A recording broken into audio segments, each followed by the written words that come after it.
Assalamualaikum Sobat Dokter Lin. Kali ini saya akan bercerita sedikit mengenai pasien skabies saya. Di pasien skabies saya ini adalah seorang anak pondok ya. Dia jadi diantar sama ibunya berobat ke sini gitu dengan keluhan dia tuh gatel-gatel pada saat dia tinggal di asrama. Nah, pada saat dibawa ke sini dia itu gatalnya berhenti, tapi pas balik pulang ke asrama dia gatal lagi, balik lagi, diobati sembuh, balik lagi asrama, kambuh lagi dan begitu seterusnya. Nah, itu biasanya ciri-ciri khas dari penderita skabies ya.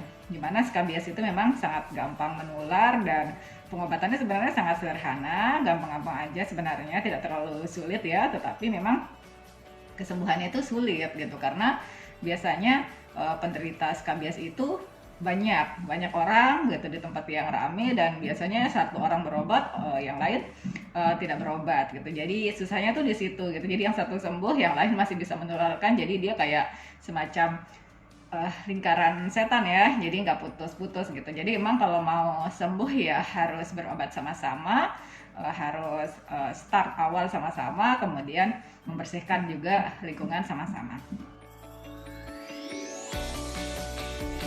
Jadi skabies ini sendiri tuh penyebabnya adalah kutu ya. Kutu itu dia bersarang di bawah kulit kita, kemudian di sana dia berkembang biak, bikin terowongan di sana dan dia aktif tuh menggigit pada malam hari sehingga cenderungnya memang gatalnya itu terutama malam hari. Lokasi yang sering sekali terkena oleh skabies ini biasanya di daerah-daerah yang kayak lembab ya, kayak lipatan-lipatan gitu, kayak di sela-sela jari, kemudian di ketiak, di selangkangan, di badan gitu ya, di bagian-bagian yang lembab. Kadang juga kalau di bayi itu biasanya di telapak tangan, di telapak kaki, di kepala, di wajah, ya di tengkuk gitu juga ada. Nah, khasnya lagi nih kalau skabies tuh memang dia tuh diderita oleh orang-orang yang tinggal rame-rame bersama-sama gitu ya, berkumpul kayak misalnya di asrama, di pondokan, di panti, kemudian satu keluarga gitu biasanya kenanya bareng-bareng gitu, nggak hanya satu orang aja yang kena, biasanya kenanya rame-rame. Itu ciri khasnya paling skabies ya. Penularan skabies itu ada dua cara ya. Yang pertama itu kontak langsung. Jadi kita bersentuhan kulit langsung dengan penderita gitu. Bisa saja kita salaman atau misalnya bersentuhan gitu ya, bersentuhan kulit yang lain.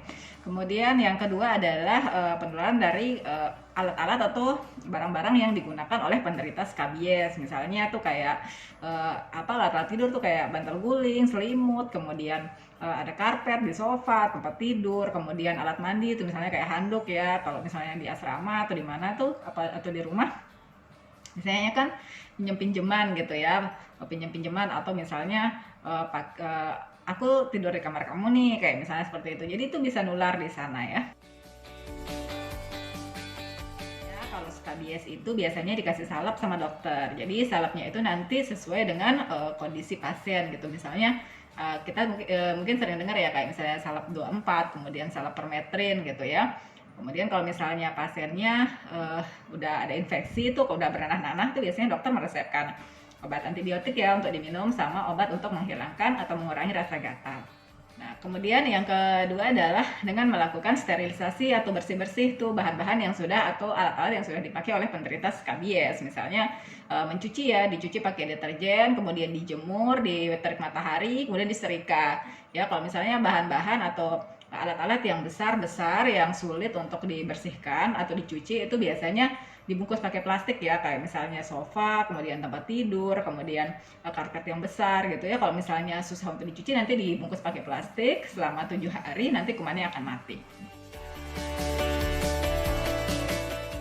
Pencegahan dari skabies itu adalah tidak melakukan kontak langsung dengan penderita atau alat-alat yang digunakan oleh penderita.